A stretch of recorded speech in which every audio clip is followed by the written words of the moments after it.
In this presentation, I will examine the complex landscape of contemporary race and ethnic relations, specifically emphasizing their significant impact on the current African American experience. The reason I chose this topic lies in its crucial role in shaping both societal structures and individual narratives. Taking inspiration from Malana Karenga's influential work, Introduction to Black Studies, my aim is to explore the intricate layers of systemic racism. The relevance of this subject to the African American experience is apparent in its direct influence on the formation of cultural identity, historical perspectives, and the ongoing pursuit of equity and justice within the community. Through a deep dive into these complexities, my objective is to clarify the nuanced connections between contemporary race relations and the lived experiences of African Americans in the present day.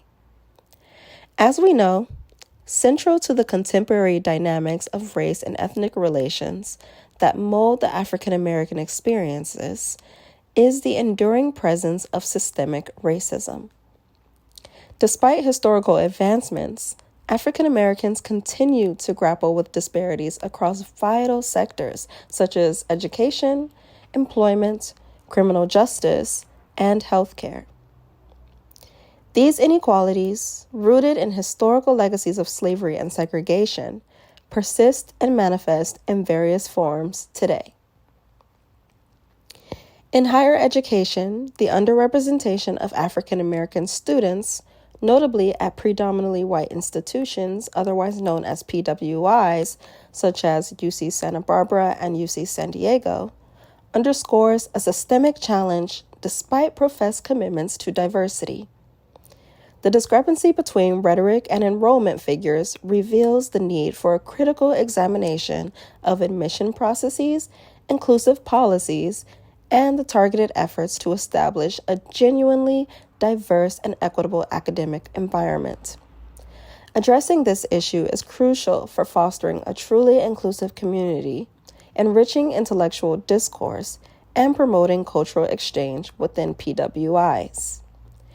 A comprehensive approach that delves into admission practices and institutional commitments is essential to rectify underrepresentation and create a higher education landscape that authentically reflects the diversity and potential of all students.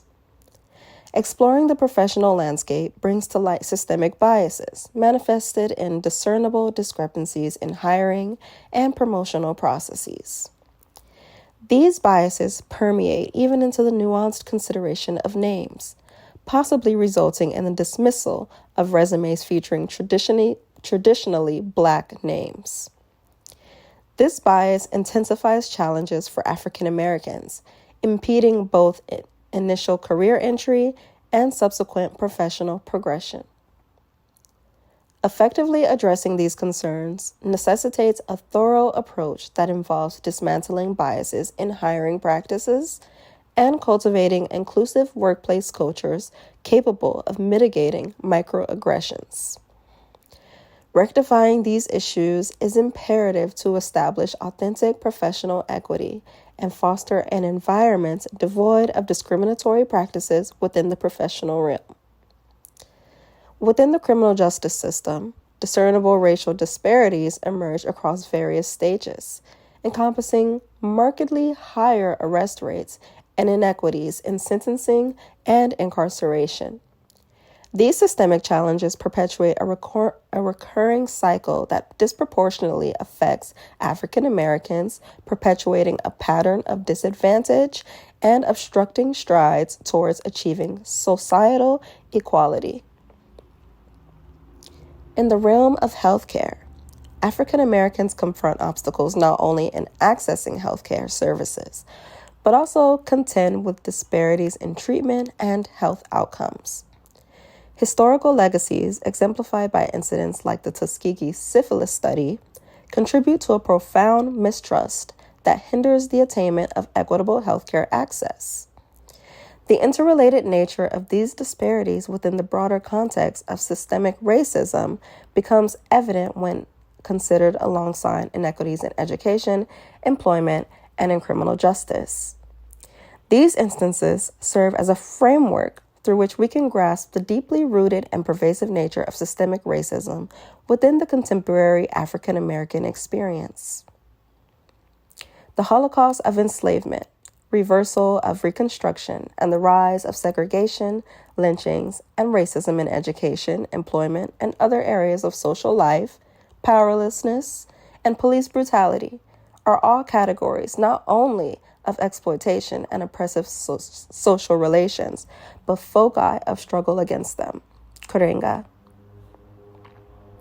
Karenga addresses systemic racism by proposing comprehensive solutions that span education, employment, criminal justice, and healthcare. He advocates for policy changes in education to eliminate discrimination, ensure equitable funding, and implement inclusive curricula. In employment, he recommends anti-bias training, diverse hiring practices, and fostering inclusive workplace cultures. Within the criminal justice system, he suggests reevaluating sentencing, promoting alternatives to incarceration, and implementing implicit bias training. Additionally, he emphasizes community policing and positive police-community relationships. In healthcare, Karenga calls for policies addressing historical inequities and systemic barriers to ensure equal access to quality services. His solutions extend to a broader societal commitment, promoting diverse representation in political offices and decision-making bodies. Through these multifaceted approaches, Karenga aims to dismantle pervasive structures and foster equity within the African American experience. Moreover, the media significantly influences perceptions and reinforces stereotypes. As negative portrayals of African Americans contribute to biased attitudes, these representations can impact policies and public opinion, perpetuating a distorted narrative that influences societal perceptions and the treatment of African Americans. Not only did white America become convinced of white superiority and black inferiority, but it strove to impose these racial beliefs on the Africans themselves. Slave masters gave a great deal of attention to the education and training of the ideal slave. In general, there were 5 steps in molding the character of such a slave: strict discipline, a sense of his own inferiority, belief in the master's superior power, acceptance of the master's standards, and finally, a deep sense of his own helplessness and dependence. At every point of this education was built on belief in white superiority. Besides teaching the slave to despise his own history and culture, the master strove to inculcate his own value system into the African's outlook. The white man's belief in the African's inferiority paralleled African self-hate. Coombs. This enduring phenomenon revolves around systemic racism, wherein there is a consistent lack of acknowledgement for the accomplishments of African Americans. Instead, the focus tends to be on celebrating them only when conforming to a predetermined image perpetuated within the African American community. One cannot deny that Europeans destroyed many documents in Africa, as well as other evidence of African presence and achievement. Moreover, European scholars often denied the value and authenticity of documents and/or their data if it did not coincide with what they believed or wanted others themselves to believe. Karenga. Unfortunately, in the written record of Black perspectives regarding Liberia and the American colonization society, the voices of Black women are largely missing from the historical narrative. Anyanwu. Upon contemplation of these matters, it is disheartening to observe the enduring presence of systemic racism and its widespread ramifications. As a society, it is imperative to recognize the urgency of remedying these deeply ingrained disparities. This is not merely an issue specific to the African American community, but rather a collective societal challenge that necessitates our attention, empathy, and steadfast commitment to transformative change. The second major challenge humans face and must overcome continuously in making history is society, or more precisely, the limitations society imposes at various historical periods on the defense and development of human life. It is a fundamental paradox that society, which is designed and built as a context for human freedom, defense, and development, often becomes a context for suppression, exploitation, and oppression. Korenga. In my personal journey, lived experiences have underscored the imperative of continuous self-reflection and education in understanding the depths of systemic racism.